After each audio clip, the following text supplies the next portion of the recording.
اعوذ باللہ من الشیطان الرجیم، بسم اللہ الرحمن الرحیم۔ ناظرین کرام، السلام علیکم۔ میرا نام ہے ڈاکٹر حسین کنانی۔ میں خود ایک چیسٹ فزیشین ہوں شعبے کے اعتبار سے، اور فاطمیہ ہاسپٹل کراچی کا میڈیکل سپرنٹینڈنٹ بھی ہوں۔ آج کے ہمارے اس ٹاک شو کا عنوان ہے کورونا وائرس یا کووڈ-19، حقیقت اور الجھنیں۔ میں بات کو یہاں سے شروع کروں گا کہ کورونا ایک وبا ہے، ایک حقیقت ہے اور مذاق نہیں ہے۔ شروع میں یہ ہو رہا تھا کہ اس کو ایک مذاق سمجھا جا رہا تھا، اس کے نام پر کارٹون بن رہے تھے، گانے بن رہے تھے، مختلف چٹکلے بن رہے تھے اور وہ سوشل میڈیا پر وائرل ہو رہے تھے۔ مگر جیسے جیسے اس بیماری کا لوگوں کو سیریسنس کا احساس ہوتا رہا، لوگ بھی سیریس ہو گئے اور اب اس قسم کی چیزیں بہت کم ہو گئی ہیں۔ میں ابتدا کرنے سے پہلے اپنے مہمانوں کا تعارف کرا دوں۔ تشریف رکھتے ہیں ڈاکٹر سید علی عباس، جو خود ایک چیسٹ فزیشین ہیں اور فاطمیہ ہاسپٹل کے اندر پریکٹس کرتے ہیں۔ ان کے برابر میں تشریف رکھتے ہیں ڈاکٹر محمد ذیشان، کہ جن کا تعلق کورونا وائرس کے شعبۂ تشخیص سے ہے۔ آخر میں تشریف رکھتے ہیں ڈاکٹر سید ظفر حیدر، کہ جو ریٹائرڈ سیکیٹری کے پروفیسر ہیں اور اس وقت فاطمیہ ہاسپٹل میں ایز اے سیکیٹرسٹ اپنی خدمات انجام دے رہے ہیں۔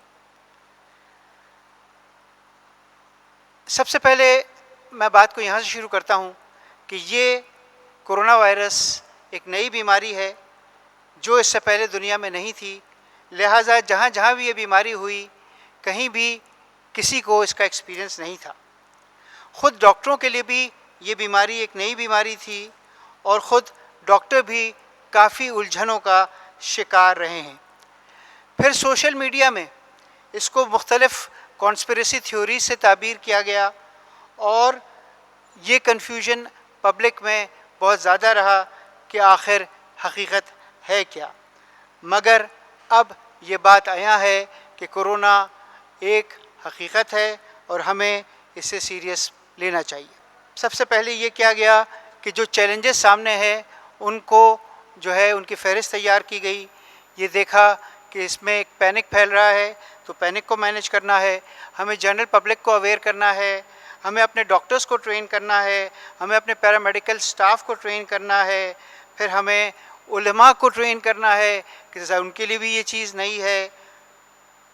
لہٰذا ہم نے مختلف سیشنز رکھے، ڈاکٹرز کے لیے الگ، پیرامیڈیکل سٹاف کے لیے الگ، بالکل لوور سٹاف کے لیے الگ، پھر علماء کے ساتھ کچھ میٹنگز رکھیں، پھر جو کمیونٹی کی دوسری ہیلتھ کیئر آرگنائزیشنز ہیں ان کے ساتھ میٹنگ رکھی، اور اس کے بعد جو ہے مختلف پیمفلیٹس اور پوسٹرز اور یہ ساری چیزیں جو ہیں وہ شائع کیں اور اس کے ذریعے سے پبلک میں اویئرنیس لانے کی بھرپور کوشش کی۔ الحمدللہ چین اور ایران دونوں ہمارے ہمسائے ممالک ہیں، لیکن اس بیماری نے ہمارا رخ یعنی پاکستان کا رخ پہلے نہیں کیا، بلکہ یہ یورپین ممالک میں پہلے پھیلی، اور وہ بھی ان کی بھی تیاری نہیں تھی اور وہ بھی اس سے شدید طور پر متاثر ہوئے۔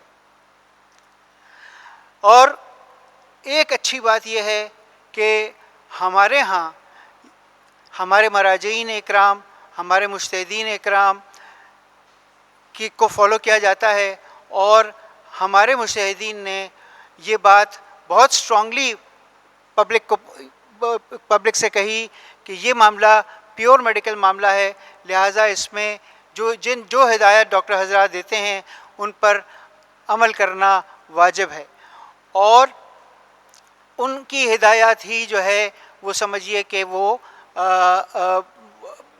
ہماری تقلید کے برابر ہے۔ لہٰذا آیت اللہ خامنائی، آیت اللہ سیستانی، آیت اللہ ناصر مکارم شیرازی، آیت اللہ جواد عاملی جن کی تقلید کی جاتی ہے، پھر شیخ بشیر نجفی صاحب، اور اسی طرح لبنان کے سید حسن نصر اللہ، اور ان سب لوگوں نے جو ہے عوام کی رہنمائی کے لیے اپنے بیانات دیے، اور پھر ہمارے علماء میں یہاں پر جن میں ایک عالم دین کا میں خصوصاً تذکرہ کرنا چاہوں گا، مولانا شہنشاہ حسین نقوی. انہوں نے ذمہ داری کا ثبوت دیا اور مختلف موقعوں پر وہ عوام کی بھی، حکومت کی بھی، زائرین کی بھی اور ہماری بھی رہنمائی فرماتے رہے. اب میں آتا ہوں اپنے مہمانوں کی طرف. اب میں ایک شعر کے ساتھ وہ الجھنیں کہ جو ڈاکٹروں کے علاوہ دوسروں کی الجھنیں ہیں وہ بیان کرنے کے لیے ڈاکٹر علی عباس کو دعوت دینے جا رہا ہوں. اور شعر یہ ہے: تعفن ہے کہ اس بار زمین کے باسی، تعفن ہے کہ اس بار زمین کے باسی، اپنے سجدوں سے گئے، رزق کمانے سے گئے. دل تو پہلے ہی جدا تھی، دل تو پہلے ہی جدا تھے، یہاں ہستی والوں کیا قیامت ہے کہ اب ہاتھ ملانے سے گئے. میں دعوت دے رہا ہوں ڈاکٹر علی عباس کو کہ مختلف طبقات کی جو الجھنیں ہیں اس کووڈ-19 کے سلسلے میں، ان کے بارے میں آپ جو ہے وہ اپنا بیان کریں اور قوم کو اس رہنمائی فرمائیں. بسم اللہ الرحمن الرحیم. ڈاکٹر حسین بہت شکریہ، آپ نے یہ موقع فراہم کیا. جیسا کہ آپ نے اپنے گفتگو کے آغاز میں کہا تھا کہ یہ ایک نیا مرض ہے اور یقیناً اب سے 4 ماہ قبل کوئی کورونا وائرس کو یا کووڈ-19 کو بالکل نہیں جانتا تھا. جیسے جیسے وقت گزرتا جا رہا ہے اس وائرس سے متعلق معلومات میں جو گیپس تھے وہ پورے ہوتے جا رہے ہیں، لیکن اس کے باوجود بہت ساری باتیں ہیں جن کے بارے میں ابھی ہمیں بالکل صحیح سے نہیں پتہ، اور امید ہے کہ آئندہ آنے والے چند ہفتوں اور چند مہینوں میں کچھ مزید نالج بڑھے گی اور صحیح سے بتایا جا سکے گا. مثال کے طور پہ یہ وائرس کب تک رہے گا، یہ وائرس جانے کے بعد نارمل لائف روٹین میں کب شروع ہو جائے گی، اس کے ٹریٹمنٹ میں کون سی دوائیں استعمال کرنی چاہیے، اس کی ویکسین کب بن جائے گی اور لوگ اس سے کب استفادہ حاصل کر سکیں گے.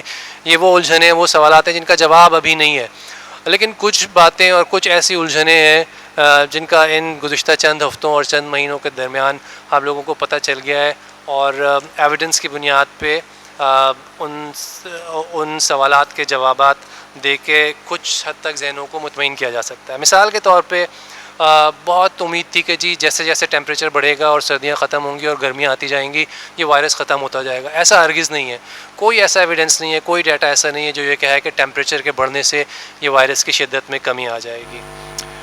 پھر یہ بھی تھا کہ کسی کو ایک دفعہ کورونا وائرس ہو جائے تو ساری زندگی رہتا ہے، ایسا ہرگز نہیں ہے.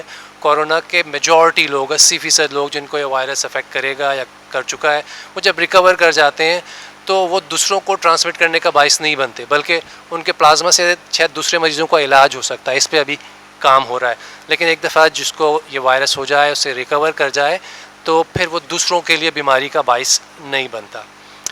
ایک ویڈیو بڑی وائرل ہوئی تھی جس میں کہا گیا تھا کہ اگر آپ گہرا سانس لے کے 10 سیکنڈ تک روک لیں اور روک سکیں اور سانس نہ ٹوٹے تو اس کا مطلب ہے آپ کو یہ وائرس نہیں ہے. بالکل غلط بات ہے، اس کے اندر کوئی صداقت نہیں ہے. الکوہل کا استعمال انفیکشن کے پریونشن میں یقیناً مددگار ثابت ہوتا ہے، مگر اس کا سرفیس پہ استعمال، ہاتھوں کو صاف کرنے کے لیے 70% سے زیادہ کا، یا اس سرفیس کو کلین کرنے کے لیے الکوہل کو اگر پینے کے لیے استعمال کیا جائے تو اس سے وائرس کے اوپر کوئی فرق نہیں پڑتا. پھر کیا بہت زیادہ ٹھنڈک میں یہ وائرس مر جاتا ہے؟ بالکل نہیں. جہاں برف پڑتی ہے وہاں بھی یہ وائرس ہو سکتا ہے. کیا بہت گرم پانی سے نہانے سے وائرس ختم ہوتا ہے؟ بالکل غلط بات ہے. گرم پانی سے ہاٹ باتھ لینے سے وائرس ختم نہیں ہوتا.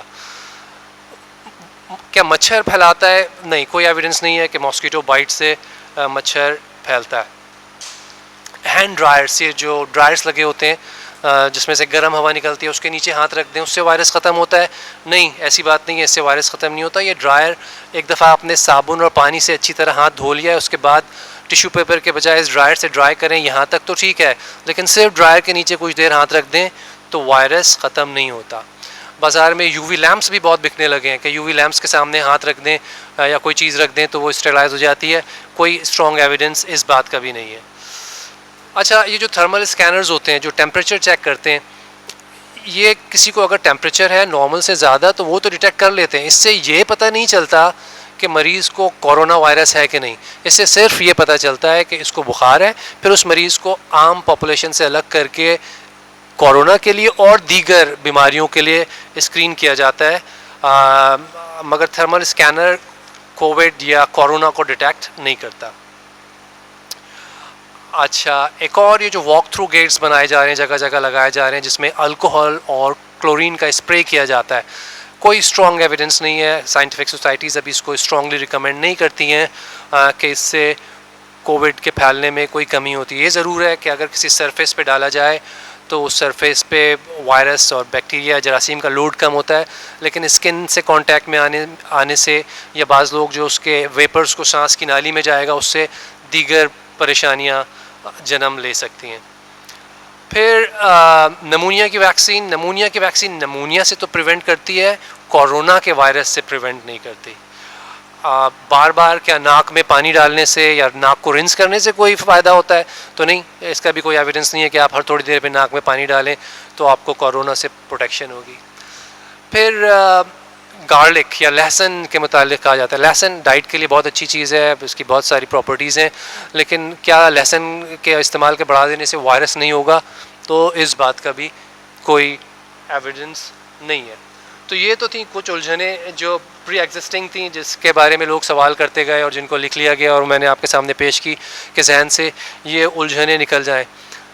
مگر کچھ اور بہت اہم باتیں ہیں جو بتانا ضروری ہے کہ اس وائرس کے متعلق گزشتہ 4 مہینے میں اور کچھ ہفتوں میں جتنی معلومات جمع ہو سکی ہیں, علاج ابھی کوئی اس کا نہیں ہے. اس کے لیے جو تدابیر بتائی جاتی ہیں کہ یہ وائرس کیسے اس سے بچا جائے, وہ کافی ان نیچرل, اینٹی سوشل سی ہیں, اور کچھ ایسی تدابیر ہیں جس کے ہم لوگ یوز ٹو نہیں ہیں. ہماری وے آف لائف, رہن سہن کو یکسر اس نے تبدیل کر دیا ہے. مثال کے طور پہ بہت نیچرل ہے کہ جب آپ کسی سے ملیں تو ہاتھ ملائیں, بعض موقعوں پہ گلے ملیں, بزرگوں کی قدم بوسی کی جائے, بچوں کو پیار کیا جائے. یہ ساری چیزیں اچانک سے کہہ دیا گیا کہ بھائی سب بند کر دی جائیں, تو یہ بہت ان نیچرل سی ڈیمانڈ ہے. اسی لیے پبلک میں ذہن میں الجھن ہو گئی, بھئی یہ کیسے کر سکتے ہیں, آپ والدین سے ملنے کے لیے نہیں جائیں, بچوں کو پاس نہ بٹھائیں, ان سے نہ ملیں, دیگر رشتوں میں کچھ فاصلے کو برقرار رکھا جائے. سو یہ ساری چیزیں اچانک سے آ گئی ہیں اور اس کی وجہ سے بہت سے ذہنوں میں الجھن ہیں. مگر حقیقت یہ ہے کہ ہمارے پاس اس مرض سے بچاؤ کی تو تدابیر ہیں, لیکن مرض کے ہو جانے کے بعد اس کا علاج کی دوائیں فی الوقت موجود نہیں ہیں. ایک اور الجھن جو یہ ہے, کچھ اگرچہ کہ تعداد بہت تھوڑی ہے, مگر لوگوں کے ذہن میں ابھی بھی اس کو, بیماری کو سیریس نہیں لے رہے ہیں لوگ. ابھی بھی وہ سمجھتے ہیں کہ نہیں, یہ تو کوئی بات ہی نہیں ہے. ہرگز ایسا نہیں ہے, یہ واقعتاً ایک سیریس ایشو ہے, اس کو بہت سیریس لیں, ورنہ کافی مشکل ہو جائے گی. تھوڑا ہائر لیول پہ بہت پرابلم آتی ہے کہ جی ہمارے ملک کی اکنامی, یہ الجھن ہے کہ اکنامی ایسی ہے, لاک ڈاؤن بہت عرصے تک ہم لوگ برداشت نہیں کر سکتے. ہمارے پاس وہ لوگ ہیں جو ڈیلی ویجز ہیں بیچارے, ان کا کیا ہوگا؟ یقیناً ایک بہت بڑا مسئلہ ہے. لیکن خوش قسمتی یہ ہے کہ جب کہ یہ ساری چیزیں ہم لوگوں کی زیر نظر ہیں, یہ ایک ایسے مہینے میں آیا یہ مرض, یہ چیلنج ہم ایک ایسے مہینے میں ڈیل کر رہے ہیں جب کہ سب کے دل بہت بڑے ہوتے ہیں, لوگ زکوٰۃ, خیرات, صدقات نکالتے ہیں. سو اگر ہم سب لوگ اپنی ذمہ داری بنا لیں کہ لاک ڈاؤن ہے, کسی سے نہیں ملنا, سوشل ڈسٹینسنگ کرنی ہے, تو کوئی ہماری نظر میں دور دور تک بھوکا نہ سوئے. بس اگر اس بات کا اطمینان کر لیں کہ ہمارے دور دور تک نظر ڈال کے دیکھ لیں کہ آپ جب سو رہے ہیں تو آپ کے ساتھ رہنے والا یا کہیں دور آپ کے محلے میں, علاقے میں کوئی بھوکا تو نہیں ہے, اس بات کا اطمینان کر لیں, تو یہ سب سے اہم بات ہوگی, اس وائرس سے لڑنے میں مددگار ثابت ہوگی. لیکن ایک اور بہت بڑی الجھن جس کا اگر میں تذکرہ نہیں کروں تو ناانصافی ہوگی, وہ ڈاکٹرز کی الجھن ہے. وہ کیا کہ ہمیں ان مریضوں کی دیکھ بھال کرنی ہے, سب تیار ہیں, لیکن کہیں کچھ گیپس ہیں ڈاکٹرز کی اپنی پروٹیکشن کے لیے. ڈاکٹرز کو پروٹیکٹڈ فیل کرنا ہوگا, ڈاکٹرز کو پروٹیکٹڈ فیل کرانا ہوگا تاکہ وہ مریضوں کی دیکھ بھال کر سکیں. دیکھیے, وہ نرسز, وہ ڈاکٹرز, وہ ٹیکنیشین جو کورونا کے مریضوں کی دیکھ بھال کر رہے ہیں, ان کو کچھ پروٹیکٹیو گیئرز پہننے ہوتے ہیں. وہ گیئرز پہننا آسان کام نہیں ہوتا. اس کو پہننے کے بعد آپ کئی گھنٹوں تک وہ پہنے رہتے ہیں, آپ نہ کچھ کھاتے ہیں نہ کچھ پیتے ہیں, اس کو اتارتے نہیں ہیں. اگر ایئر کنڈیشننگ بہت اچھی نہیں ہے تو سفوکیشن بہت ہوتی ہے, آپ باتھ روم نہیں جا سکتے. اگر آپ کے کپڑے خراب ہو جائیں, کسی وجہ سے چھینٹا پڑ جائے, اس کو چینج کرنا ہوتا ہے. تو یہ چند گھنٹے ڈاکٹرز ڈیوٹی پہ گزار رہے ہوتے ہیں, یہ بہت بڑا جہاد کر رہے ہوتے ہیں. بہت ڈیفیکلٹ ہے اس گیئر کے ساتھ مریضوں کی دیکھ بھال کرنا. تو الجھنیں بہت ساری ہیں, بہت ساری میں نے ابھی ایڈریس کی, لیکن بس ذہن میں یہ رکھنا ہے کہ ہم لوگ ایز ڈاکٹرز اور حکومت جس کو بہت اچھی گائیڈنس مل رہی ہے, جو آپ کو ایڈوائس دے رہی ہے, اس پہ پلیز فالو کیجیے اس کو. اور خدا نخواستہ کہیں ایسا نہ ہو کہ تھوڑی سی لاپرواہی کی وجہ سے ہم لوگ کسی بہت بڑی الجھن یا بڑی پرابلم یا کسی میجر ڈیزاسٹر کا شکار ہو جائیں. ڈاکٹر علی عباس, بہت شکریہ, بہت اچھا آپ نے بیان کیا, کافی الجھنوں کو کور کیا, لیکن مجھے یقین ہے اس کے علاوہ بھی بہت ساری الجھنیں ہیں, بہت سارے مختلف طبقات میں. تاجروں کی الگ الجھنیں ہیں, ڈیلی ویجز کے لوگوں کا آپ نے ذکر کیا, حکومتوں کی اپنی الجھن ہے, عوام اس الجھن کا شکار ہے کہ ہمیں نظر آ رہا ہے کہ وفاق جو ہے وہ ایک راستے پہ چل رہی ہے, صوبہ جو ہے وہ دوسرے راستے پہ چل رہا ہے. یہ سمجھ میں نہیں آتا کہ کون ٹھیک ہے, دونوں تو ٹھیک ہو نہیں سکتے, کہ اگر دونوں ٹھیک ہیں تو کیوں ٹھیک ہیں. میں چاہوں گا کہ اس معاملے میں بھی آپ تھوڑا سا بیان کر دیں تاکہ یہ بھی لوگوں کے ذہن میں کلیئر ہو جائے کہ بھئی کیا یہ سارا پولیٹیکل ہے کہ چونکہ یہاں پر سندھ گورنمنٹ ایک الگ پارٹی چلا رہی ہے اور وفاق ایک الگ پارٹی چلا رہی ہے, لہٰذا یہ ایک پولیٹیکل کھیل بنا دیا گیا ہے. کیا وفاق نے جو گائیڈ لائن دی ہے وہ ٹھیک ہے یا سندھ گورنمنٹ نے جو گائیڈ لائن دی ہے وہ ٹھیک ہے؟ یہ لوگ دونوں متفق و متحد کیوں نہیں ہیں اس میں؟ اچھا, میرے خیال میں انٹینشنس تو سب کی ہی ٹھیک ہیں اور سبھی یہ چاہتے ہیں کہ اس وبا سے جلد نجات حاصل کی جائے, لیکن کیونکہ نالج گیپ تھوڑا ہے کہ اس ڈیزیز سے نمٹنے کے لیے بہترین طریقہ کون سا ہے. یقیناً حکومتی سطح پہ حکومت کی اپنی پریشانیاں ہیں کہ لوگوں کو کیسے پرووائڈ کیا جائے اس دوران جب کہ لاک ڈاؤن ہو, اور ہم ڈاکٹرز کو اپنی پرابلم ہے کہ اس مرض کو کیسے روکا جائے. تو ہم سب لوگوں کی انٹینشن یقیناً ایک ہی ہے کہ اس مسئلے کو حل کیا جائے. تاجروں کے اپنے مسائل ہیں کہ رمضان کا مہینہ ہے, یقیناً اس میں کاروبار کافی تیزی سے ترقی کرتا ہے, مگر ہم سب مل کے ایک بات پہ تو متفق ہیں کہ اس مسئلے سے نمٹنا ہے. اس کے لیے گائیڈ لائنس بتدریج, کبھی ایک تو ایسا پیریڈ بھی آیا تھا کہ ہر دوسرے دن نئی گائیڈ لائن آتی تھی اور نئے طریقہ کار وضع کیے جاتے تھے. مثال کے طور پہ ماسک کے استعمال کو ہی لے لیں کہ کون پہنے اور کون نہ پہنے, اور آخر میں تو اب یہ آ گیا ہے کہ ہر کوئی پہنے, پہلے یہ والا ماسک یہ پہنے اور یہ والا ماسک وہ پہنے. کیونکہ نالج گیپ تھا, وہ نالج گیپ جیسے جیسے کم ہوتا جا رہا ہے ویسے ویسے کچھ چیزیں واضح ہوتی جا رہی ہیں. اور امید ہے کہ ہم سب کیونکہ ایک نیک نیتی سے کام کر رہے ہیں اور ایک اچھے مقصد کے لیے کام کر رہے ہیں اور چاہتے ہیں کہ ہر شخص اس وبا سے نجات حاصل کرے, تو امید ہے کہ کوئی ایسی صورت نکل آئے گی اور ہم سب ایک ساتھ بیٹھ کے ڈیسائیڈ کریں. یقیناً سندھ گورنمنٹ کے پاس اور وفاقی گورنمنٹ کے پاس بہت اچھے ایڈوائزرز موجود ہیں. وقت ہی بتائے گا کہ کون سا فیصلہ ٹھیک تھا. یہ جو مسائل, بہت سارے چیلنجز جس کو ہم ابھی فیس کر رہے ہیں, ایسے چیلنجز ہم لوگوں نے اپنی لائف ٹائم میں یا کسی گورنمنٹ نے اپنی گورنمنٹ کے ٹینیور میں فیس نہیں کیا. سو پالیسی میں ڈفرینس ضرور ہو سکتا ہے, لیکن مجھے یہ یقین ہے کہ نیتیں سب کی اچھی ہیں. بہت شکریہ, صحیح فرمایا آپ نے. 2020 اور اس سے پہلے 1920, ٹھیک ایک صدی پہلے انفلوئنزا کا یہی پینڈیمک آیا تھا اور ساری دنیا کو اس نے متاثر کیا تھا. اس زمانے میں ظاہر ہے کہ میڈیکل فیسلٹیز اتنی ایڈوانس نہیں تھیں, مگر اس زمانے میں بھی یہ پتہ تھا کہ چونکہ ویکسین بھی نہیں تھا اس وقت تک اس بیماری کا, انفلوئنزا کا, لہذا یہ پتہ تھا کہ اس کا حل یہی ہے کہ جو انفلوئنزا پازیٹیو ہیں ان کو الگ کر دو انفلوئنزا نگیٹو سے. لہذا یہ کوارنٹین کا جو سلسلہ ہے وہ اس وقت سے چل رہا تھا. میں آتا ہوں اپنے دوسرے مہمان ڈاکٹر محمد ذیشان کی طرف.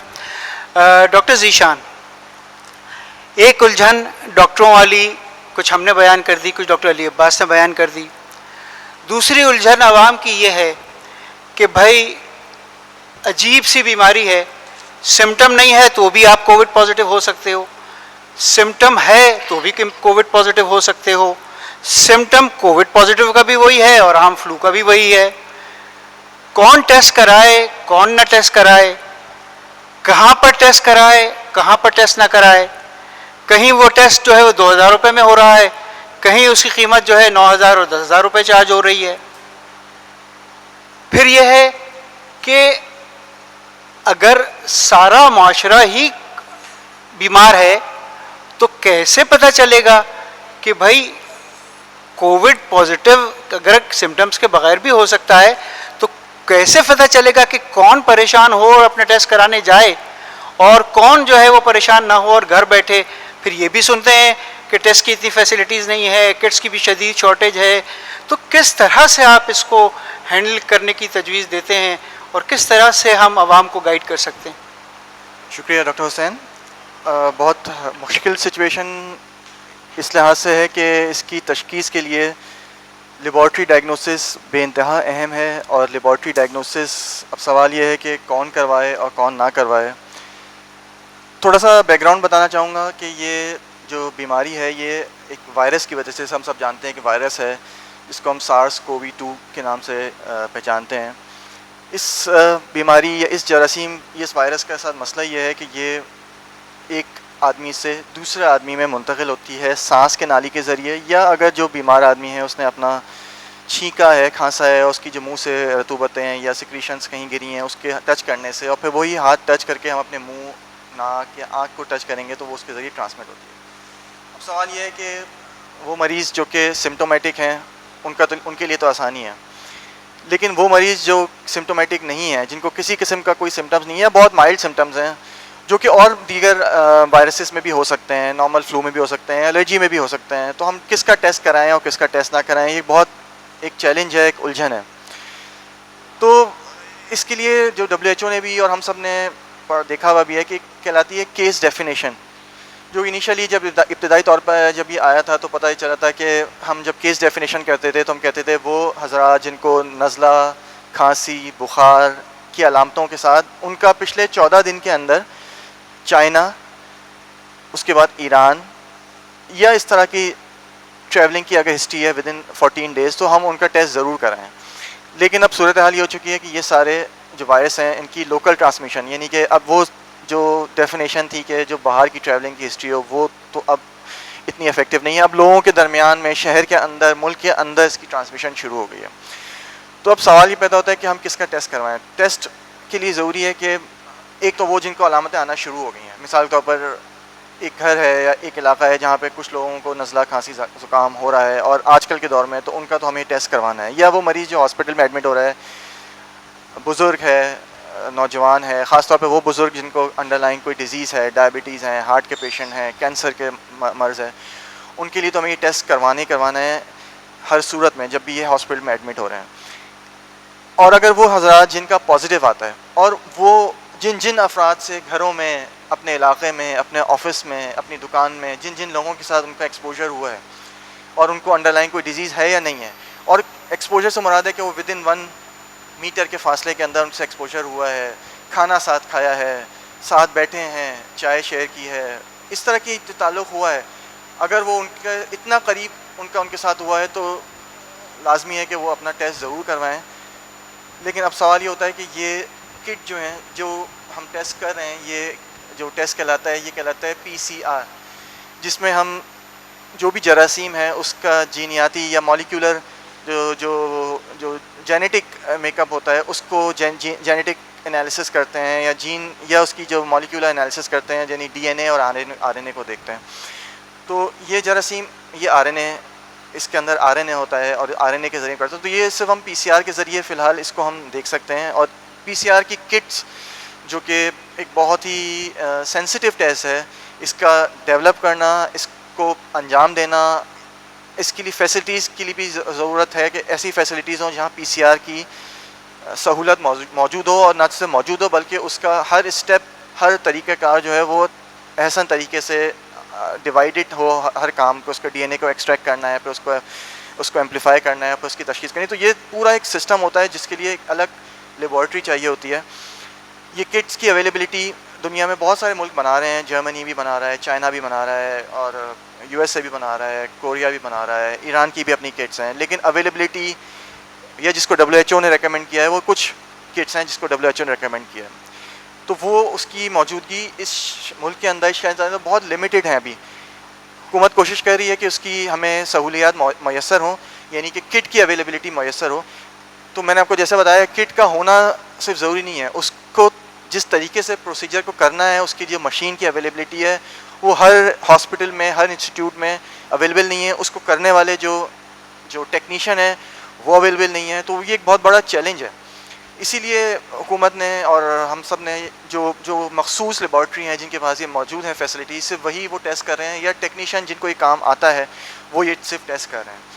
تو وہ لوگ جن کو بہت کلوز ایکسپوجر ہوا ہے, ہیلتھ کیئر ورکر اسپیشلی, جو کہ ان علاقوں میں کام کر رہے ہیں, ان ہاسپٹلس میں کام کر رہے ہیں, ان وارڈز میں کام کر رہے ہیں, اور ان کو ان طرح کی علامتیں ہوتی ہیں, یا وہ جن کو جو ان مریضوں کا ٹیسٹ لے رہے ہیں, ان کے لیے تو ضروری ہے کہ وہ اپنا ٹیسٹ کرائیں PCR کے تھرو.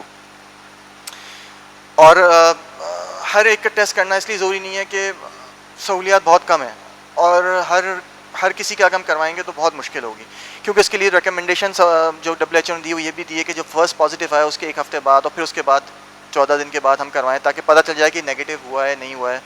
تو اس لیے کیونکہ ٹیسٹ کرانے کے لیے ٹیسٹ کی کٹس بہت زیادہ چاہیے ہیں, اور اس کی اویلیبلٹی ہے نہیں ہر جگہ, ہر ہسپتال میں, اس لیے ہم ہر دفعہ اس کو کر نہیں پاتے ہیں, اور یہ کرنا ایک بہت بڑا ہمارے لیے چیلنج ہے. کچھ کٹس جو کہ PCR کے علاوہ بھی آئی ہیں مارکیٹ میں, جس کو ہم کہتے ہیں اینٹی باڈی ڈیٹیکشن, یعنی کہ جب کوئی جراثیم ہماری جسم کے اندر جاتا ہے تو ہماری قوت مدافعت جو ہوتی ہے, جو نیچرل امیونٹی ہوتی ہے, وہ اس کے اگینسٹ کچھ اینٹی باڈیز بنانا شروع کرتی ہے, جو اس کے خلاف جنگ لڑتی ہیں, اس کے خلاف اس کو مارنے کے لیے ہیلپ فل ہوتی ہیں. وہ 2 ٹائپس کی ہوتی ہیں, IgM اور IgG کہلاتی ہیں. اس کی تشخیص کرنے سے, جو کہ بلڈ میں ہوتا ہے, اس کا ٹیسٹ بلڈ میں ہوتا ہے, بہت آسان ہوتا ہے اس کا ٹیسٹ لینا بھی, اس کا کرنا بھی, لیکن ابھی اس کے لیے بھی WHO نے ریکمنڈیشن نہیں دی ہیں. تو وہ حضرات یا وہ ٹیسٹ یا وہ لیبارٹری جو یہ ٹیسٹ کر رہی ہیں, تو WHO نے ابھی تک اس کو ریکمینڈ نہیں کیا ہے, لیکن چونکہ ہمارے لیے ضروری ہے ہم اس کو ٹیسٹ کو کریں, معلوم ہو کہ کون کون لوگ ایکسپوز ہو چکے ہیں, ان کے لیے ہم پتہ چلے کہ IgM IgG لیولس کا پتہ چلے, IgG لیول اسپیشلی.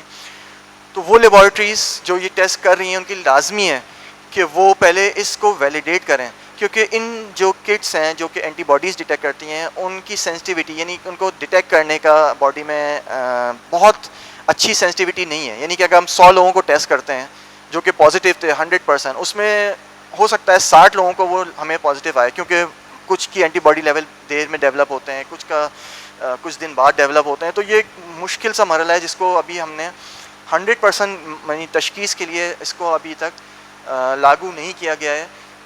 مریض کی تشخیص کے لیے, مریض کی تشخیص کے لیے ابھی تک PCR کا ٹیسٹ ہے, جو کہ ایک اسپیشل لیبارٹری میں اسپیشل مشینوں کے ذریعے کیا جاتا ہے. ایک جو سوال بار بار کیا جاتا ہے اور پوچھا جاتا ہے وہ یہ ہے کہ عام طور پر جو ٹیسٹ ہوتے ہیں وہ بلڈ سے ہوتے ہیں اور یا یورین سے ہو جاتے ہیں, مگر یہ ٹیسٹ مختلف طریقے سے ہوتا ہے. اب یہ آگہی لوگوں میں ابھی تک نہیں ہے, کیا یہ ایسا ہو سکتا ہے کہ کوئی بھی آئے اور اس کا سیمپل لے لے اور یہ لیبارٹری جہاں PCR کی فیسلٹی ہو وہاں پہنچا دے اور یہ ہو جائے, یا نہیں اس کو سیمپل لینے والے بھی لوگ مختلف ہوتے ہیں, اور اس کو جو ہے وہ ایسا نہیں ہو سکتا کہ کوئی بیمار گھر پر ہے تو وہ جو ہے کوئی بھی اس کا سیمپل لے کے لیبارٹری پہنچا دے. اس کے بارے میں ذرا گائیڈ کر دیجیے. جی ڈاکٹر حسین, جیسے میں نے آپ کو بتایا کہ اس کی تشخیص جو ہوتی ہے ابھی تک وائرس کی موجودگی, یعنی کہ وائرس سانس کی نالی میں یا سانس کی نالی میں موجود اوپر کہیں موجود ہے, صرف اس کو ہم PCR کے ذریعے ڈیٹیکٹ کر سکتے ہیں. اور PCR کے لیے ضروری ہے کہ ہم وائرس کی موجود ہونے کو ڈیٹیکٹ کریں کہ وہ ہماری سانس کی نالی میں یا اس جگہ پہ موجود ہے کہ نہیں ہے. وہ اس کے لیے ضروری ہے کہ ہم سوابس جو کہ ناک اور منہ کے ذریعے ڈال کے ہم لیا جاتا ہے, صرف وہی, یا سانس کی نالی کے ذریعے پانی کو ڈال کر جس کو ہم برونکو ایلویولر لیواج کہتے ہیں, یا بلغم کے ذریعے ہم یہ چیک کر سکتے ہیں. سب سے زیادہ جو وائرس موجود ہوتا ہے جہاں پہ جس ہماری سانس کی نالی میں جو ہم نیزو فیرنگس کہتے ہیں, جو ناک اور منہ کے درمیان میں پیچھے کا حصہ ہے, وہاں پہ اس کی سب سے زیادہ موجودگی ہوتی ہے, اور یہ وہاں پہ ایزیلی ہم اس کو آسانی سے لے سکتے ہیں. تو اس کو ہم ایک تو اس کے لیے ضروری ہے کہ اس کے لیے اسپیشل سواب ہوں, اور یہ لینے والا جو بندہ ہے یا ٹیکنیشین ہے وہ مکمل طور پر جو پرسنل پروٹیکٹیو اکوپمنٹ ہیں وہ پہنا ہوا ہو. ہم گھر میں ہر کسی سواب کو نہیں لے سکتے, صحیح ہے, کیونکہ جب ہم سواب لیتے ہیں تو اس میں بعض دفعہ مریض چھینکتا ہے, کھانستا ہے, صحیح, تو گھر والے اس سے متاثر ہو سکتے ہیں, جو بھی لے گا وہ اس سے متاثر ہو سکتا ہے. تو جو یہ سواب لے رہا ہے, جو ڈاکٹر یا ٹیکنیکل سٹاف, اس کے لیے پرسنل پروٹیکٹیو اکوپمنٹ کا ہونا اشد ضروری ہے, بغیر اس کے یہ سواب سیمپل نہیں لیا جا سکتا. نمبر 1, ہم کہتے ہیں خون کے ذریعے یا یورین میں کے ذریعے ہم یہ سیمپل لے لیں, تو میں نے جیسا آپ کو بتایا کہ یورین میں اینٹیجن آتے ہیں, جس کے لیے تو بالکل ہی ابھی تک WHO نے ریکمنڈ نہیں کیا ہے.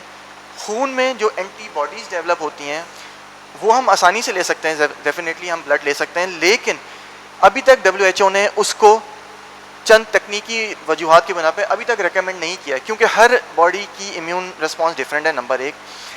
نمبر 2 کہ جب ہم اگر لے لیں گے تو ہم یہ نہیں کہہ سکتے کہ اگر کسی کا IgM یا IgG لیول آ گیا ہے تو یہ جب یہ اینٹی باڈیز ڈیولپ ہوتی ہیں باڈی کے اندر تو ہم کہتے ہیں یہ پروٹیکٹیو ہیں, یعنی کہ انسان کو جس کو یہ مرض ہو گیا ہے اس کو یہ پروٹیکٹ کر لیں گی اور اگلی دفعہ اس کو یہ انفیکشن نہیں ہوگا. تو ہم اس IgG اور IgM لیول کو اگر ہم پتہ بھی کر لیتے ہیں تو اس سے ہم یہ نہیں ثابت کر سکیں گے کہ اگلی دفعہ اس کو یہی سیم وائرس سے انفیکشن نہیں ہوگا.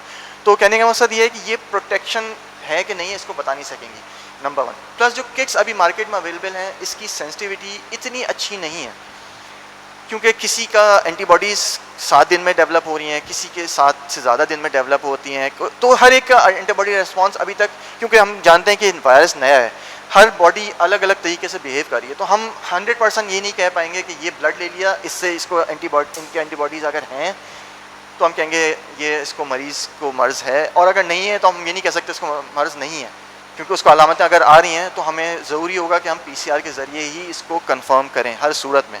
تو ابھی تک تو یہی ہے کہ ہم PCR کے ذریعے کریں, اور PCR کے لیے ہمیں ضروری ہے کہ ہم اس کو جو رطوبت ناک کی ہے یا منہ سے جو سیکریشن ہے اس کے ذریعے ہم اس کو ڈیٹیکٹ کرتے ہیں, اور اس کے ذریعے ہم PCR کے میتھڈ کے ذریعے اس کو ڈیٹیکٹ کرتے ہیں. تو بلڈ کے ذریعے اس کی ابھی تشخیص ابھی WHO نے اس کو ریکمینڈ نہیں کیا ہے اور بہت اچھی اور افیکٹو نہیں ہے. بہت شکریہ.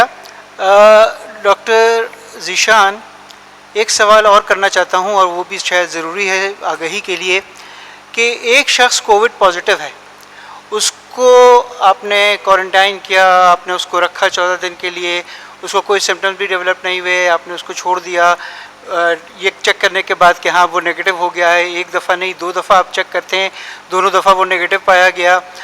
اب یہ شخص جو کہ پازیٹیو ہو گیا ہے, یہ اس بات کا اطمینان کر سکتا ہے وہ شخص کہ بھائی میں تو اب نیگیٹو ہو گیا ہوں, اب میری اس مرض سے جان چھوٹ گئی, اب اگلے 3 مہینے 6 مہینے سال 2 سال یا ساری زندگی میری جان خلاصی ہو گئی ہے, اب یہ مرض مجھے نہیں آ سکتا. اور دوسری بات, اگر کوئی نیگیٹو ہے تو وہ تالی بجا کے خوش ہو کے بیٹھ جاتا ہے, اور کل کو اگر وہ پازیٹیو ہو جائے تو اس کو پھر دوبارہ کب ٹیسٹ کرانا چاہیے؟ یہ 2 سوال کے جواب دے دیجیے.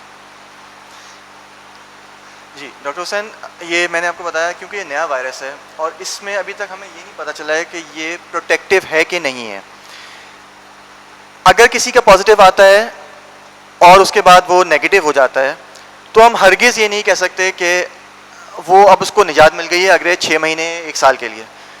دیکھا جا رہا ہے کچھ رپورٹیں دنیا میں رپورٹ ہوئی ہیں کہ جو پازیٹیو تھے اور پھر وہ نیگیٹو ہوئے, لیکن ان میں دوبارہ وہ علامتیں اور آئی ہیں اور وہ دوبارہ پازیٹیو ہوئے ہیں.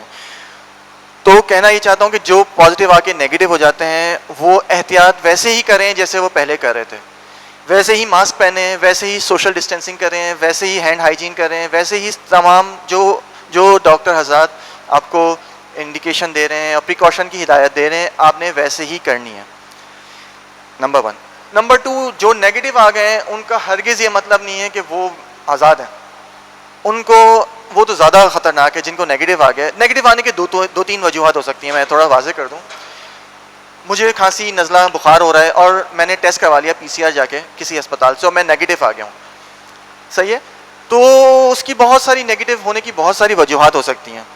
مثال کے طور پر سیمپل صحیح طرح سے نہیں لیا گیا, ہر ٹیسٹ کی اپنی لمیٹیشن ہوتی ہیں, ہو سکتا ہے وہ اس لمیٹیشن کی وجہ سے, ٹیکنیکل لمیٹیشن کی وجہ سے رزلٹ نیگیٹو آیا ہو.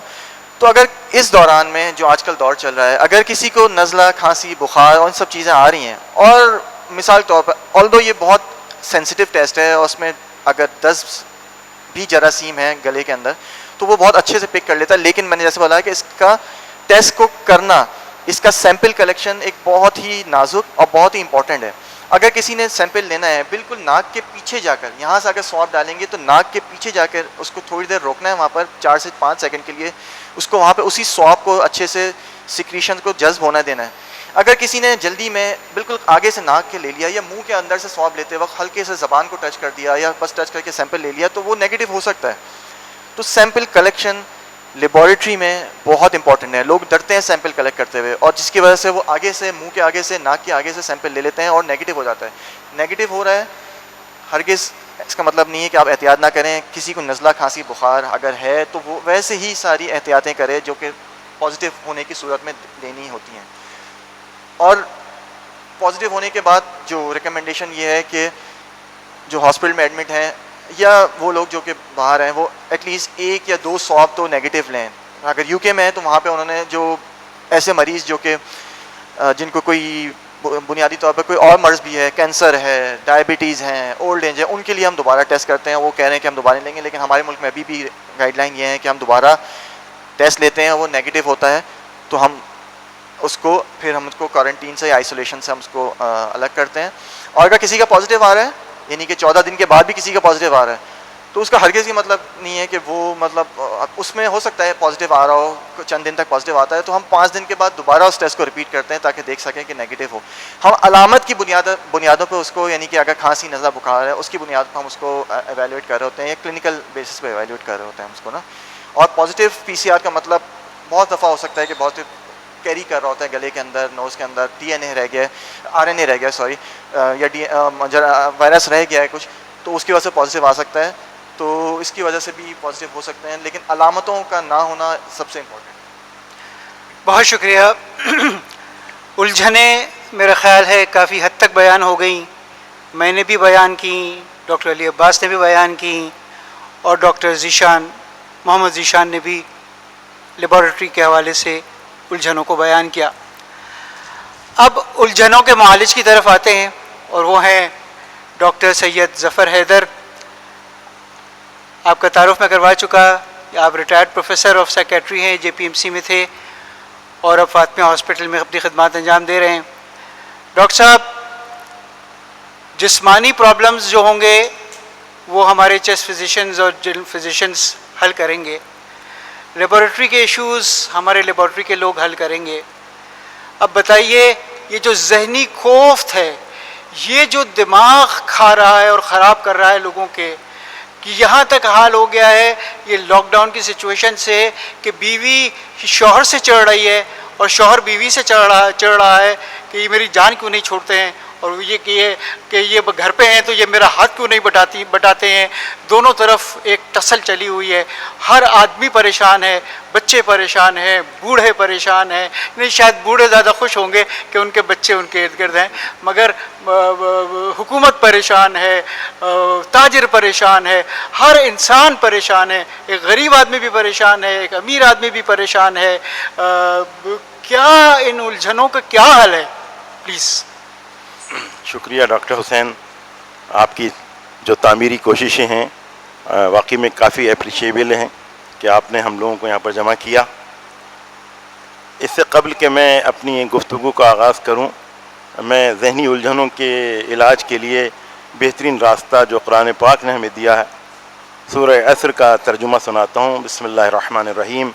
قسم ہے عصر کی, انسان یقیناً خسارے میں ہے, سوائے ان لوگوں کے کہ جو ایمان لائے اور جو اعمال صالح انجام دیتے رہے, اور جو ایک دوسرے کو حق کی وصیت کرتے رہے, اور جو ایک دوسرے کو صبر کی تاکید کرتے رہے. ماشاءاللہ. اسی کے ذیل میں علامہ اقبال کا وہ شعر یاد آتا ہے, اور میں سمجھتا ہوں کہ ہمیں یقین رہنا چاہیے وہ مالک جو ارض و سما کا مالک ہے, جو شہاب ثاقب کو زمین پہ آتا ہوا جب دیکھتا ہے تو اس کو بھسم کر دیتا ہے. اتنے بڑے بڑے ستاروں کے ٹکڑے کہ اگر زمین پہ گر جائے تو پوری زمین ختم ہو جائے, اس نے کچھ ایسا نظام بنایا ہے, اس ارحم الراحمین نے ایسا نظام بنایا ہے کہ وہ ہوا کی لہروں کی زد میں آ کے جل جاتے ہیں اور زمین پہ آتے آتے بھسم ہو جاتے ہیں. تو کائنات کے مالک نے ہمیں اس لیے نہیں پیدا کیا کہ ہم یکلخ ختم کر دیں. یہ ایک امتحان ہے, ایک مشکل ہے. اور میں یہاں پر علامہ اقبال کے اس شعر سے استفادہ کروں کہ علامہ اقبال نے کہا تھا کہ یقی محکم عمل پہ ہم محبت فاتح عالم جہاد زندگانی میں یہ ہیں مردوں کی شمشیریں. کہ آپ کو بلیف جو ہے ان اللہ تعالیٰ پہ ہونا چاہیے. کیا ہوگا زیادہ سے زیادہ میرے ساتھ کیا ہوگا؟ میں مر جاؤں گا نا, ختم بات. تو کیا ویسے نہیں مروں گا؟ کوئی مجھے لکھ کے بتا دے کہ جی آپ 150 سال 200 سال کتنے سال زندہ رہیں گے پھر بھی مرنا ہے. الٹیمیٹ میرا گول کیا ہے؟ جانا ہے.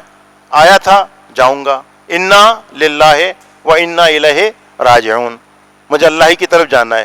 تو جب مجھے اللہ کی طرف جانا ہے ٹھیک ہے, تو مجھے گھبرانے کی کیا ضرورت ہے؟ ہو سکتا ہے خداوند عالم نے کوئی میرے لیے انتظام ایسے کر دیے ہوں. کیا آپ غور نہیں کر رہے اس وقت پاکستان میں؟ ٹھیک ہے کثرت سے تعداد بڑھتی جا رہی ہے, لیکن وہ ممالک کہ جن کے گردنیں جھکتی نہیں تھیں, گردنوں میں سریا تھا جن کے, وہ آج جو ہے ان کے ہوش اڑے ہوئے. اور ہم غریب لوگ کہ جن کے گھر میں کسی کے یہاں چادر نہیں ہے تو کسی کے یہاں روٹی نہیں ہے, اور ان کے بچے اسی چھوٹی سی جگہ پہ بستی پہ رہتے ہیں, اور پوری بستی جو ہے وہ کورونا فری ہے. یہ حیران کن نہیں ہے؟ یہ تمام باتیں اس میں آپ کو جب تک کہ بلیف ان اللہ تعالیٰ نہیں ہوگا, جب تک آپ جو ہے بے اطمینانی کا, ہم اور آپ بے اطمینانی کا شکار رہیں گے. اس کا مطلب یہ نہیں ہے کہ ہاتھ دھرے بیٹھے رہیں اور صرف جو ہے اس پہ چلے جائیں. نہیں, اس میں بھی آپ کے علم میں ہے کہ حضور اکرم صلی اللہ علیہ وآلہ وسلم کے پاس ایک شخص آیا, امام جعفر صادق علیہ السلام کے سامنے بھی یہی واقعہ پیش آیا کہ وہ آیا اور اس نے جو ہے اپنی اونٹنی کو ایسے چھوڑ دیا. آپ نے فرمایا اونٹنی کو باندھا نہیں, کہا کہ اللہ کے توکل پر چھوڑ دیا. آپ نے فرمایا باندھ. ایک جگہ میں نے پڑھا, فرمایا 3 دفعہ دیکھ کے صحیح بندھی ہے نہیں. کہا مولا میں نے 3 دفعہ دیکھ لیا کہ بن گئی. فرمایا اب اللہ پہ توکل کر, کہ جو اللہ تعالیٰ نے ہمیں وسائل دیے ہیں ان وسائل کو بروئے کار لائیں. یہ نہیں کہ ہاتھ پہ ہاتھ دھرے بیٹھے رہیں. کچھ معاملات ایسے ہیں کہ اور یہ جو الجھنیں ہیں یقیناً ان سے ہم سب دو چار ہیں, جیسے ڈاکٹر صاحب نے رہنمائی فرمائی. کہ لیکن اس سے قبل کہ ڈاکٹر صاحب کے سوال کا جواب دوں, میں ایک بات پوچھنا چاہتا تھا آپ دونوں حضرات سے. وہ یہ کہ ہم نے ایک زمانے میں جب پارٹ 1 کی تیاری کی تھی تو والٹر اینڈ اسرائیل کی کتاب پڑھی تھی ہم نے پیتھولوجی کی, تو اس میں امیونٹی کے چیپٹر میں والٹر اینڈ اسرائیل نے اس زمانے میں لکھا تھا کہ BCG اگر لگا دی جائے تو نان اسپیسیفک امیونائزیشن ہو جاتی ہے, سیل میڈیٹڈ نان اسپیسیفک. تو میں ضرور آپ لوگوں سے بعد میں پوچھوں گا کہ آپ مجھے بتائیے گا کہ اس کی کوئی اہمیت ہے یا نہیں BCG کی. دوسری بات یہ کہ یہ پیسیو امیونٹی کا جو کانسیپٹ چلا ہے کہ جو لوگ ٹھیک ہو گئے ان سے آپ نے ایمونوگلوبن ایکسٹریکٹ کیا اور دے دیا, تو کیا وہ بھی پاکستان میں رائج ہو سکتا ہے؟ یہ 2 سوالات ہیں. اگر حسین صاحب اجازت دیں تو ابھی آپ جواب دے دیجئے ورنہ ہم آگے چلتے ہیں. اچھا, آپ کا ایک جو پہلا سوال ہے کہ کیا BCG کی ویکسین کورونا وائرس سے پروٹیکشن دیتی ہے, تو اس پہ بحث تو بہت ہو رہی ہے لیکن کوئی اسٹرانگ ایویڈنس ابھی تک ڈیولپ ہو نہیں سکا. اس کو یوں بھی سمجھ لیجئے کہ بہت سارے پاکستانی یا ایشین اوریجن کے لوگ جن کو BCG کی ویکسین لگی ہوئی تھی وہ اس وائرس کا شکار ہو چکے ہیں. اور انگلینڈ میں جو ورک فورس ان کی اس کی بہت بڑی تعداد جو کہ پاکستانی اور انڈینز پہ مشتمل ہے, تو UK کی تقریباً 1/3 ورک فورس جو ہے متاثر ہوئی اس وائرس سے. تو شاید BCG کے بارے میں جو شروع کا کانسیپٹ تھا کہ اس سے پروٹیکٹیو ایفیکٹ ہے وہ نہیں ہے. دوسرا یہ سوال آپ کا یہ تھا کہ کیا کانولیسنٹ سیرم, یعنی وہ لوگ جن کو پہلے سے مرض ہو چکا ہے اور وہ ریکور کر چکے ہیں, ان کے جسم سے سفید خون کو نکال کے بیماروں کو لگایا جائے تو کیا اس سے ان کو شفا مل سکتی ہے یا بہتر ہو سکتے ہیں؟ اس پہ بھی ابھی کام ہو رہا ہے, کوئی اسٹرانگ ایویڈنس نہیں ہے, لیکن یہ دونوں چیزیں ریسرچ کے مرحلے میں ابھی ہیں. جیسے کہ کورونا کیونکہ ایک نیا مرض ہے اور ابھی چند ہفتوں اور چند مہینوں سے ہی ہے, تو بہت ساری چیزیں ابھی کلیئر ہوئی ہیں, بہت ساری چیزیں ابھی کلیئر ہونا باقی ہیں. تو یقیناً اب جو ریسرچ آن گوئنگ ہے وہ آئندہ چند ہفتوں یا چند مہینوں میں اس بات کا بھی جواب دے دیں گے آپ کے دونوں سوالوں کا, ہوپ فلی. شکریہ. اب ہم اپنے ٹاپک کی طرف آتے ہیں کہ یہ جو اضطراب ہے یہ اضطراب کیسے دور کیا جائے. میرا تو اضطراب اس گفتگو کے بعد اور بڑھ گیا, اس لیے کہ مجھے تو یہ لگا کہ جو ٹیسٹ میں کرانا چاہتا تھا اپنے لیے اس میں بھی اتنی دقتیں ہیں, اور ہمارے یہاں کوئی ہر ایک تو ایکسپرٹس جیسا نہیں ہوگا سویب نکالنے والا اور سویب کو ٹیسٹ کرنے والا, تو میرا اضطراب مزید بڑھ گیا. تو تو اس لیے میں ایک دو باتیں بتانا چاہتا ہوں، اور وہ یہ ہے کہ یہ اضطراب یا اسٹریس، ہم سب اسٹریس کا شکار ہیں۔ اسٹریس کیا ہے؟ اسٹریس وہ اسٹیٹ ہے، وہ کیفیت ہے کہ جس میں انسان ایسی کیفیت میں مبتلا ہوتا ہے کہ اس کو لگتا ہے کہ اس کی ذاتی زندگی، اس کی معاشی زندگی، اس کی مالی کیفیت، وہ تمام کی تمام متاثر ہو رہی ہے، اور وہ یہ سمجھتا ہے کہ وہ اس کو صحیح طریقے سے نہیں ڈیل کر سکے گا۔ جہاں یہ سمجھ بیٹھے کہ وہ اس کو صحیح طریقے سے ڈیل کر بیٹھے گا، اسٹریس کم ہو جاتا ہے۔ وہ کیا چیزیں ہیں کہ جو انسان کو ریزیلینٹ بناتی ہیں، اسٹریس پرون بناتی ہیں؟ ارتھ کویک آیا پاکستان میں، لوگوں نے باہر سے تعریف کی اور انہوں نے کہا عجیب قوم ہے، عجیب قوم ہے، لڑتی رہتی ہے، مرتی رہتی ہے، اور جب ان پر کوئی مصیبت آتی ہے تو ایک دوسرے کے ساتھ تعاون کرتے ہیں۔ کوئی اور کچھ نہیں تو صرف کپڑے بھیج رہا ہے، کوئی اور کچھ نہیں تو پانی کی بوتلیں بھیج رہا ہے۔ عجیب قوم ہے، لڑنا وڑنا سب ختم ہو گیا اور سب جو ہے وہ تعاون کر رہے ہیں۔ تو عزیزان محترم، بات دراصل یہ کہ ایسی شخصیات کو اور ایسی قوموں کو ریزیلینٹ قوم کہا جاتا ہے۔ پاکستان کی قوم چاہے کتنی ہی ہم لوگ آپس میں لڑ مر رہے ہوں، لیکن کبھی کبھار کسی موقع پر ایک جگہ جمع ہو جاتے ہیں۔ آج بھی ہم ایک جگہ جمع ہیں، اور یہ اسٹریس ریزسٹنٹ قومیں ہیں۔ اسٹریس ریزسٹنٹ قومیں وہ ہوتی ہیں کہ جو اسٹریسز کو برداشت کرتے کرتے پکی ہو چکی ہوتی ہیں، جو عادی ہو چکی ہوتی ہیں۔ اسٹریس ریزسٹنٹ پرسنز جو ہوتے ہیں وہ لوگ ہوتے ہیں کہ جو اپنے آنے والے واقعات کو جو ہے چیلنجنگ سمجھتے ہیں۔ وہ سمجھتے ہیں کہ یہ میرے لیے چیلنج ہے۔ جس طرح علامہ اقبال نے کہا تھا کہ باد مخالف سے نہ گھبرا ہے عقاب، ہاں یہ تو چلتی ہے تجھے اونچا اڑانے کے لیے۔ تو اگر کوئی یہ سمجھے کہ ٹھیک ہے وقت ایک آیا ہے اور انشاءاللہ اس سے ہم نبرد آزما ہو جائیں گے، تو ہمت ہوتی ہے۔ ایک طرف ہمارا بلیف اللہ تعالیٰ پر، معصومین علیہ السلام کے کرم پر، اور ایک طرف یہ کہ ہمیں سورہ عصر کے ذیل میں جو آپس میں ایک کے ساتھ دوسرے کے ساتھ تعاون کرنے کا حکم دیا گیا ہے۔ جس طرح ڈاکٹر صاحب کہہ رہے تھے ابھی کہ اگر ہم صرف یہی سوچ لیں کہ ہمارے ہمسائے میں کوئی پریشان تو نہیں ہے، کوئی فقیر تو نہیں ہے، کوئی بھوکا تو نہیں ہے، اگر ہم میں سے ہر شخص، ہر پاکستانی اتنا سوچ لے کہ وہ صرف دائیں بائیں دیکھ لے، یہاں کوئی بھوکا تو نہیں ہے، کسی کو کپڑے کی ضرورت تو نہیں ہے، اتنا بھی دیکھ لے تو ہو سکتا ہے بہت سارے معاملات اسٹریس کے کم ہو جائیں۔ اسٹریس ریزسٹنٹ پرسنالٹی کے بارے میں آپ کو بتانا چاہتا ہوں کہ وہ اپنی جو کیفیات ہیں ان کو چیلنج سمجھتے ہیں۔ دوسرے، ان میں کمٹمنٹ ہوتا ہے، ایک جذبہ ہوتا ہے کہ مجھے تو کرنا ہے۔ اگرچہ بت ہیں جماعت کی آستینوں میں ہیں، اگرچہ بت ہیں جماعت کی آستینوں میں، مجھے ہے حکم اذاں لا الہ الا اللہ۔ سلام ہو میرا ان مسیحاؤں پر، میں تو ان مسیحاؤں میں نہیں ہوں، میں تو ظاہر ایک سائیکیاٹرسٹ ہوں، ایک سائیکالوجسٹ ہوں، میں تو کمرے میں بیٹھ کے مریض کو دیکھتا ہوں، لیکن میں سلام کرتا ہوں آپ لوگوں کو کہ جو آپ فیلڈ میں گھسے ہوئے ہیں، اور کسی وقت بھی خدا نہ خواستہ کسی کو کوئی بھی انفیکشن ہو سکتا ہے، لیکن آپ لوگ جا رہے ہیں۔ اسی ذیل میں حکومت وقت سے بھی اس پلیٹ فارم کے توسط سے ضرور ان سے درخواست کروں گا کہ ان کو فلی اکوپ کیا جائے، ان کو انسینٹیوز دیے جائیں تاکہ یہ بہتر طور پہ خدمت کر سکیں۔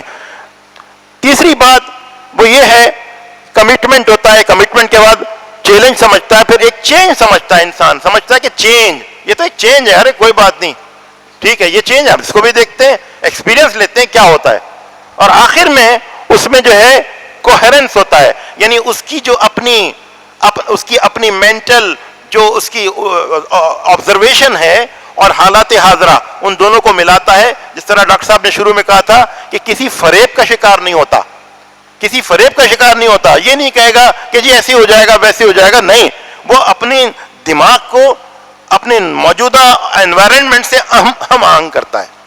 اگر یہ تمام باتیں ہم لوگوں میں موجود ہوں تو ہم اسٹریس پرون بن سکتے ہیں۔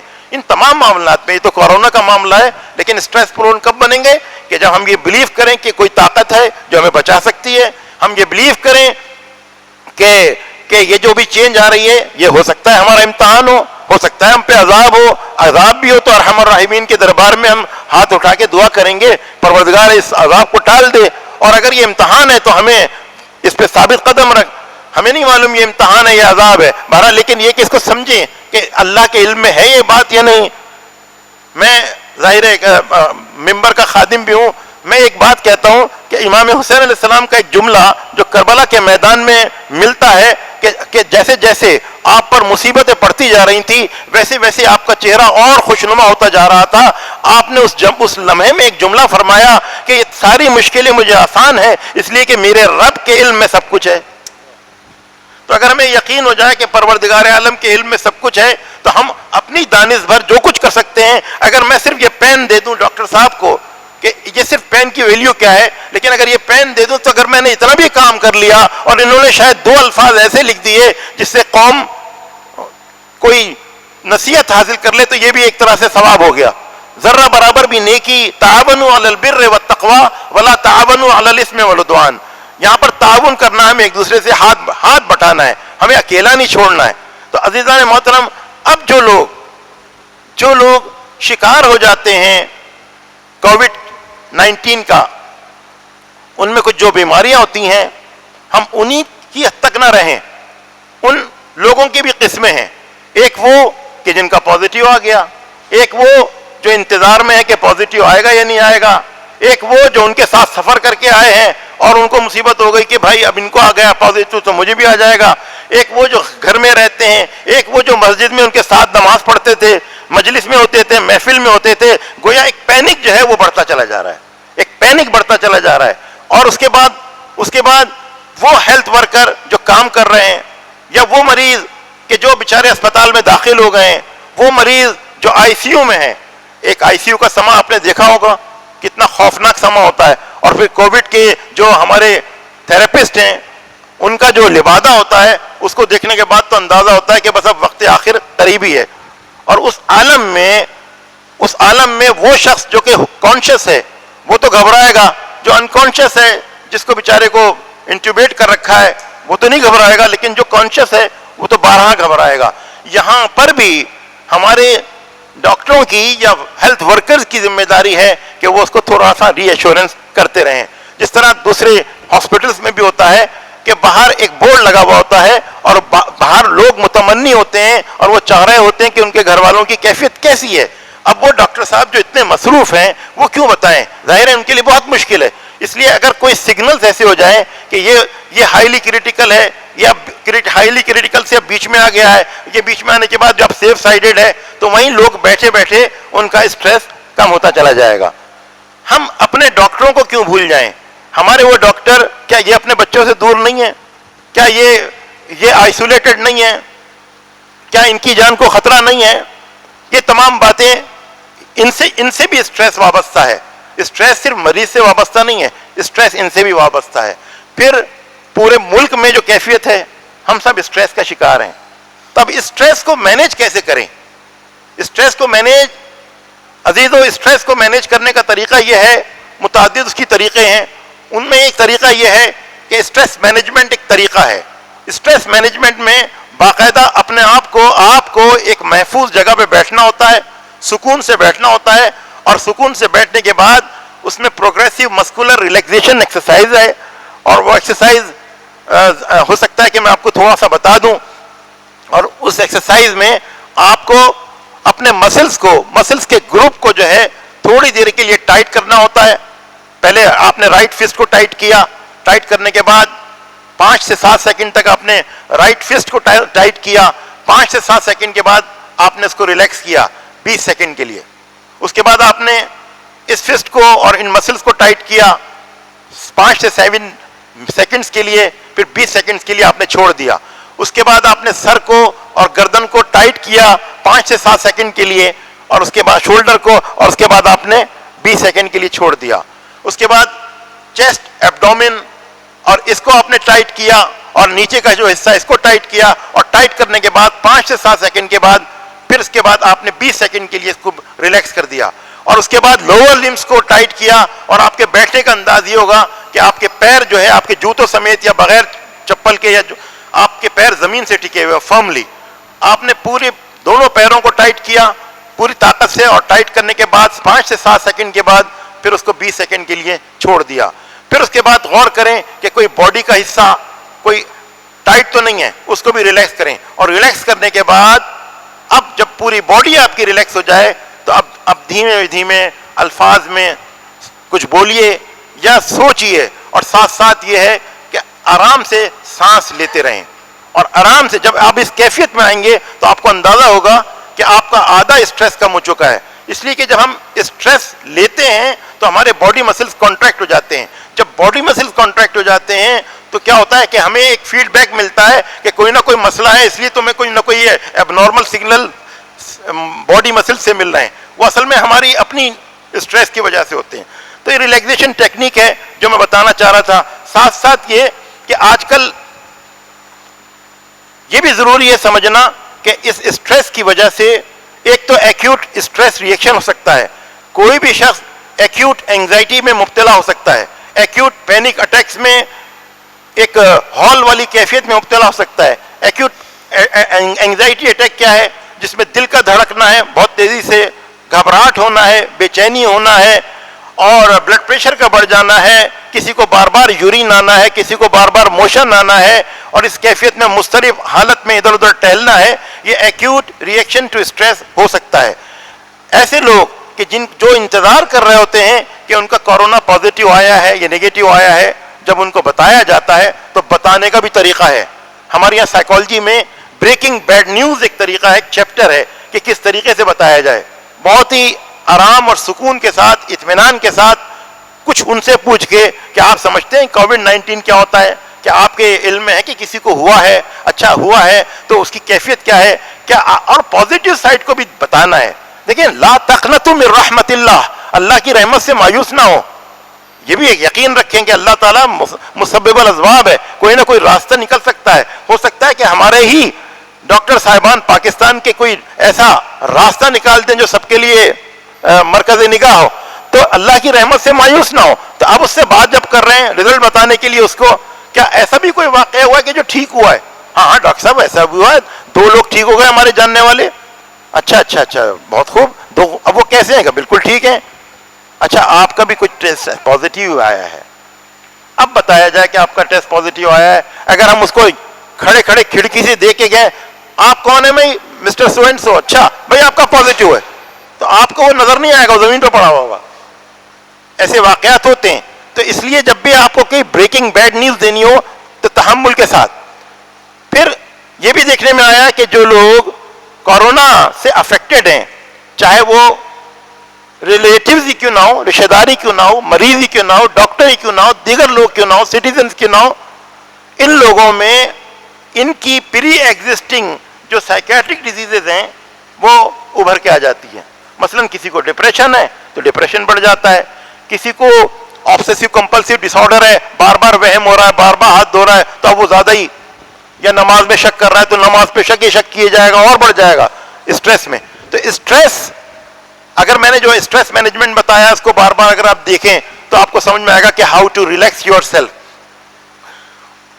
پھر یہی دیکھنے میں آیا کہ 9/11 کے بعد جو امریکہ میں واقعہ ہوا تھا, 10% لوگ جو بچے تھے, جو بچے تھے ان میں سے 10% لوگوں میں ڈپریشن ہو گیا تھا 1 سال کے اندر. تو جو لوگ اس میں متاثر ہو رہے ہیں, بعید نہیں کہ خدا نہ خواستہ یہ لوگ ڈپریشن میں چلے جائیں. ڈپریشن کوئی بڑی بیماری نہیں ہے, اس کا بھی علاج موجود ہے. بتانا چاہ رہا ہوں کہ کیا کیا اسٹیجز ہو سکتی ہیں. اور جن لوگوں کے ساتھ کیجولٹیز ہوئی ہیں, خدا نہ خواستہ کسی مریض کا انتقال ہوا ہے, تو وہ لوگ اگر اس ایونٹ کو یاد کرتے رہیں. ایک تو ہمارے یہاں ماشاءاللہ یہ بڑا اچھا سسٹم ہے کہ ہم لوگ تعزیت کرتے ہیں, ہم ایک دوسرے کو پوچھتے ہیں.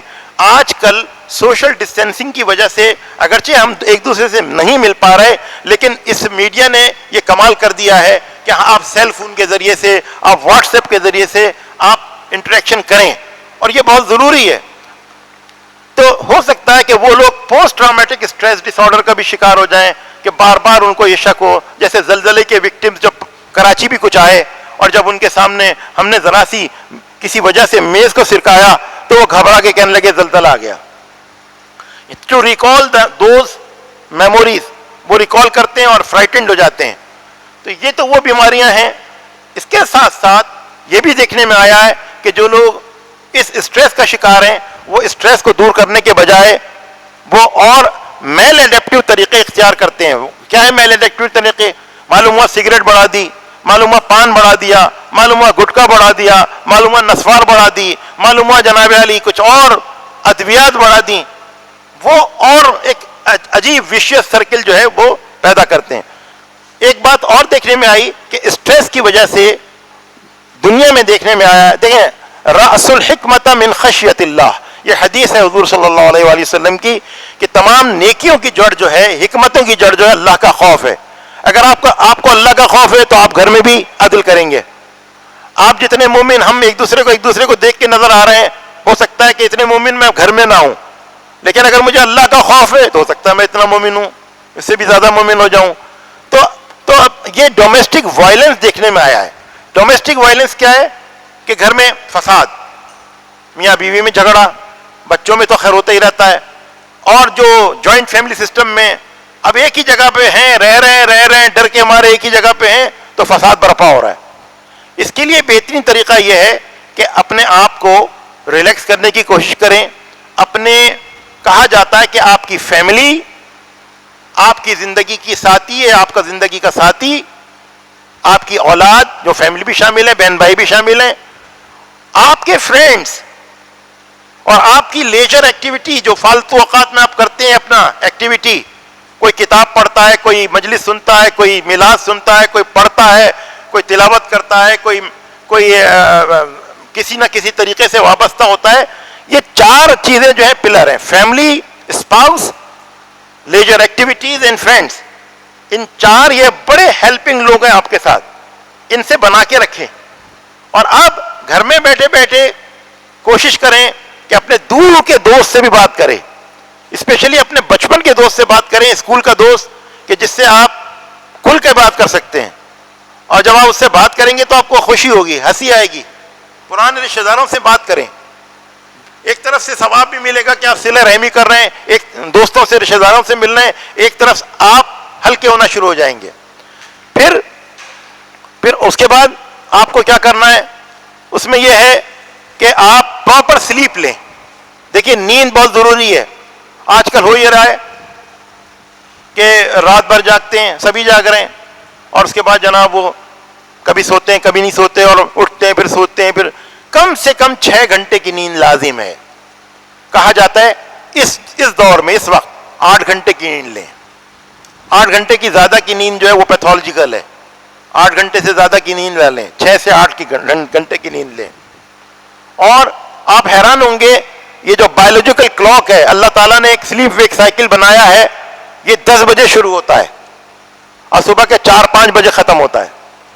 پائنیل گلینڈ سے جو میلیٹونن لبریٹ ہوتا ہے, یہ مطابقت کرتا ہے آپ کے اپنے جو ہمارا دینی روزمرہ ہے اس کے لحاظ سے, کہ یہ رات کے 10 بجے شروع ہوتا ہے اور صبح 4 اور 5 بجے اس کا سسٹم ختم ہوتا ہے. وہ تمام ہارمون جو رات کے وقت لبریٹ ہونے چاہیے وہ اس میں بخوبی لبریٹ ہوں گے اگر ہم 10 بجے سوئیں اور صبح 4 بجے اٹھیں. تو ایک تو یہ کہ نیند اچھی ہو, دوسری کچھ تھوڑی بہت ایکسرسائز ہو. ہمارے کھانے ماشاءاللہ ہر جگہ جہاں چلے جائیں بریانی, کوک اور جناب علی فاسٹ فوڈ جس کے اندر مایونیز ملا ہوا ہے, یہ وزن بڑھا رہے ہیں. یہ وزن بڑھا رہے ہیں. نوجوان اتنے مضبوط نہیں تھے جیسے پہلے ہم لوگ بہت دبلے پتلے تھے اپنے زمانے میں, لیکن ماشاءاللہ ہمیں ہر نوجوان جو ہے وہ اوور ویٹ مل رہا ہے. اس کی وجہ یہ ہے کہ کھانے میں کوک اور یہ تمام چیزیں آ گئی ہیں. اس کا بھی احتیاط کریں. ایکسرسائز بہت ضروری ہے, پراپر نیوٹریشن لیں, اچھی طرح فلوئڈس کو لیں, پانی کا استعمال زیادہ کریں. پانی کا استعمال زیادہ کریں. جوسز, یہ والے جوسز نہیں جو ڈبوں میں آتے ہیں. آپ کے پاس لیمو رکھا ہوا ہے, ارے لیمو کو نچوڑ کے اس کا جوس پی لیجئے, زیادہ بہتر ہے. پھر آپ ایک دوسرے سے کوآپریٹ کریں, بہت ضروری ہے کوآپریشن. اکیلا کچھ بھی نہیں کر سکتا.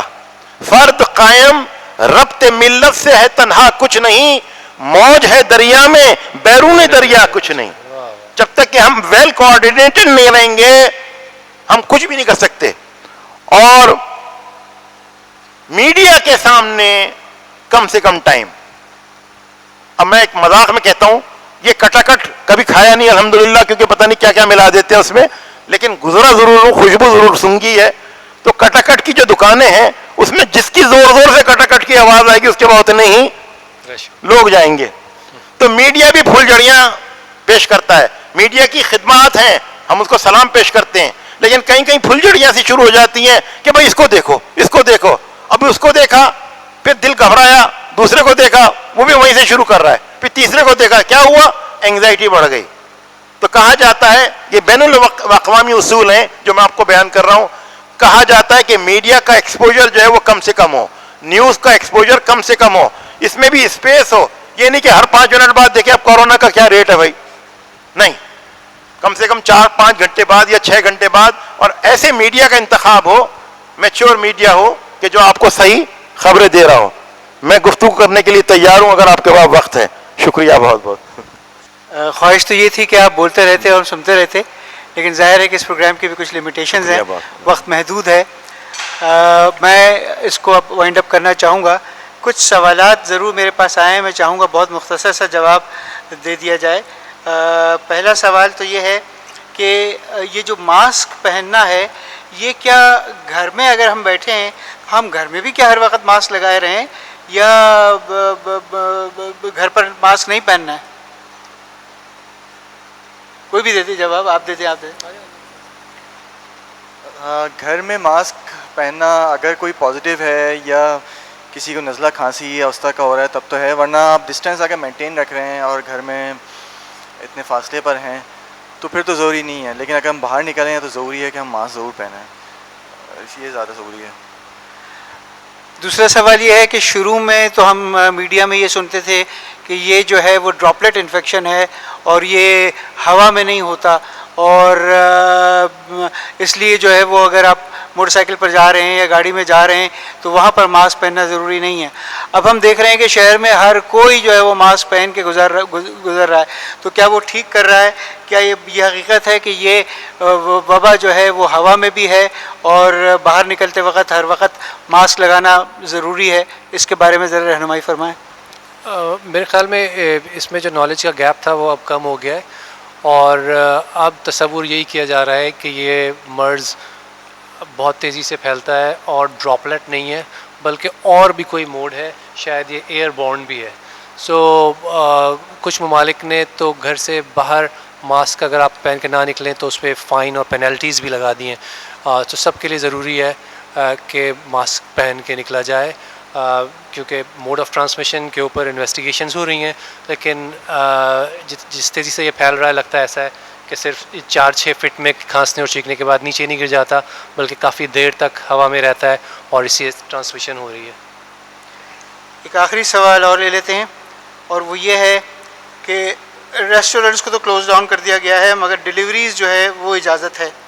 اب ڈیلیوری بھی جو کھانا آ رہا ہے وہ ظاہر ہے کوئی پکا ہی رہا ہے, کوک بھی ہے اور اس کو پیک کرنے والا بھی کوئی شخص ہے جس کو ہم جانتے بھی نہیں ہیں, جس کے بارے میں ہمیں کچھ علم بھی نہیں ہے کہ وہ سارے اس کو کیئر کر رہا ہے کہ نہیں کر رہا ہے پروٹوکولز کو.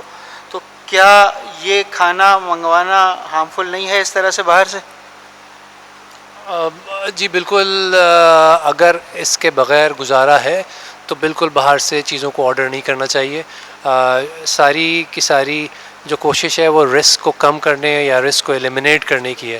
یقیناً باہر سے جو ڈیلیوری آئے گی اس کے بارے میں کوئی شیورٹی, کوئی گارنٹی نہیں ہے کہ کس طرح بنایا گیا ہے اور ڈراپ کرنے والے نے کس طرح اس کی پیکیجنگ کی گئی ہے, وہ خود کیریئر ہے یا وہ خود ڈیزیزڈ ہے. اگرچہ کہ انڈسٹریز کو رن کرنے کے لیے یا کسی حد تک لوگوں کو روزگار فراہم کرنے کے لیے سرکاری سطح پہ اس بات کی اجازت تو دے دی گئی ہے, لیکن کوشش یہی کرنی چاہیے کہ عام حالات میں اس قسم کے آرڈرز نہ کیے جائیں. بہت شکریہ. اب اختتامی کلمات کے بعد پروگرام کو ختم کرتے ہیں. پروگرام ختم کرنے سے پہلے ایک بات جو مینجمنٹ نے کہی ہے وہ اب تک پہنچا دوں. اس کے علاوہ جو سوالات ہیں وہ آپ کمنٹ سیکشن میں جو ہے جب یہ پروگرام رن ہوگا اس کو آپ لکھتے رہیے, ٹائپ کرتے رہیے, اور انشاءاللہ ان سوالات کے جوابات دینے کا کوشش پوری کی جائے گی کہ ان کے جوابات آپ تک پہنچ جائیں. لب لباب تمام گفتگو کا اور ایک آخری میں ایک کمنٹ. لب لباب یہ ہے کہ مرض حقیقت ہے, مذاق نہیں ہے. خدا را اس کو سیریس لیجئے. اس کا علاج کوئی نہیں ہے, صرف پریونشن ہے, اور اس کا پریونشن کا جو بنیادی اصول ہے وہ ایک ہے سوشل ڈسٹینسنگ, اور دوسرا ہے بار بار آپ اپنے ہاتھوں کو صابن کے ساتھ 20 سیکنڈ تک دھوئیں تاکہ کہیں سے بھی اگر آپ کے ہاتھوں میں وائرس لگا ہے تو وہ وہاں سے صاف ہو جائے، اور اس پریکٹس کو بار بار کیا جائے. جب بھی باتھ روم میں جائیں، وہ تو جانے سے پہلے بھی، نکلنے کے بعد بھی، کھانے سے پہلے بھی، کھانے کے بعد بھی، اور اس کے علاوہ بھی جب بھی اٹھیں. الحمدللہ ہماری قوم نمازی قوم ہے، اور 5 دفعہ یا 3 دفعہ وضو تو سبھی لوگ کرتے ہیں. تو الحمدللہ یہ بھی ایک واشنگ کا سٹیپ خود قدرت نے ہی ہمارے اندر جو ہے وہ نفوذ کر دیا ہے.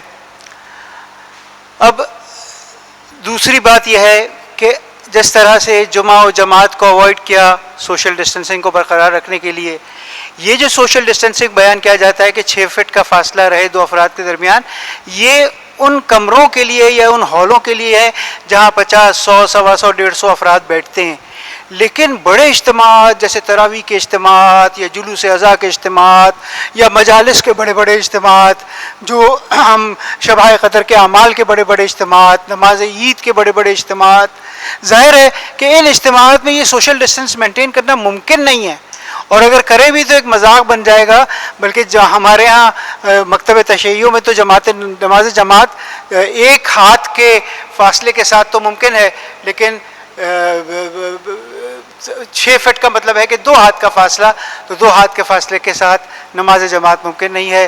لہذا نماز گھر پر پڑھیں، مجلسیں آن لائن کریں، اور چیزوں کو محدود کرنے کی کوشش کریں تاکہ ہم اس مرض کو اپنی قوم و ملت میں زیادہ نہ پھیلائیں، اور ہم اپنے ہسپتالوں کو جو آلریڈی سیچوریٹڈ ہیں مزید سیچوریٹ نہ کریں. اور خاص طور پہ جس طرح سے تمام مجتہدین بھی اور علماء بھی، خود آیت اللہ سستانی بھی، آیت اللہ خامنائی بھی، اور دوسرے مجتہدین بھی، اور خود ہمارے علماء اکرام لوکل یہاں کے بھی بار بار یہ کہتے رہے ہیں کہ دعائیں کیجئے کہ خدا یہ بلا ٹال دے اور ہمیں کسی ایسی مصیبت میں نہ ڈالے کہ ہم جس کو پھر ہینڈل نہ کر سکیں. تو یہ ہے پیغام. اور ایک آخری پیغام ہم ڈاکٹر حضرات کی طرف سے عوام کے لیے ہے. دیکھیے، جب جنگ ہوتی ہے تو فوج جو ہے وہ آگے ہوتی ہے، اور عوام جو ہے فوج کا حوصلہ بڑھاتی ہے. ہمارے ہاں ابھی تک یہ نہیں ہو رہا ہے. اس وقت ہمارے فوج جو ہے وہ ہمارے ڈاکٹر حضرات ہیں. خدا را ان کی قدر کیجئے. اگر آپ 4 جملے ان کی ہمت افزائی کے لیے بول دیں گے، اگر آپ کچھ نغمے بنا لیں گے ان کی ہمت افزائی کے لیے، تو یقیناً اس لڑائی کو لڑنے میں، بلکہ اس جہاد میں ان کی جو شمولیت ہے ان کا حوصلہ بڑھائے گی.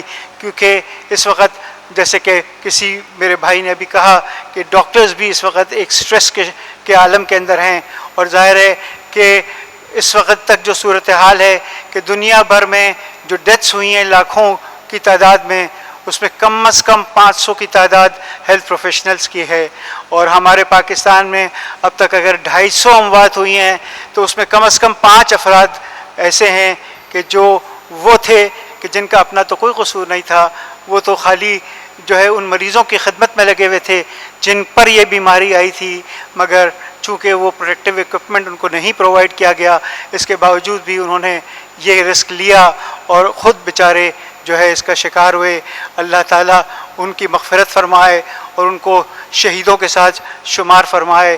بس میری یہی درخواست ہے عوام سے کہ جو ڈاکٹرز اس میں کام کر رہے ہیں ان کا حوصلہ بڑھائیے، ان کی ہمت افزائی اور ان کی حوصلہ افزائی کیجیے. اس پیغام کے ساتھ بس اب میں آپ سے اجازت چاہوں گا. میں بہت شکر گزار ہوں اپنے تینوں مہمانوں کا. عموماً اس قسم کے ٹاک شو میں ہم ایک عالم دین بھی رکھتے ہیں، مگر یہ ہے کہ ہمارے ڈاکٹر ظفر حیدر صاحب خود اہل ممبر بھی ہیں، تو کافی حد تک جو ہے یہ خلا اور یہ کمی جو ہے انہوں نے پوری کر دی. اور اس پروگرام کو اب ہم اختتام کی جانب بڑھاتے ہیں.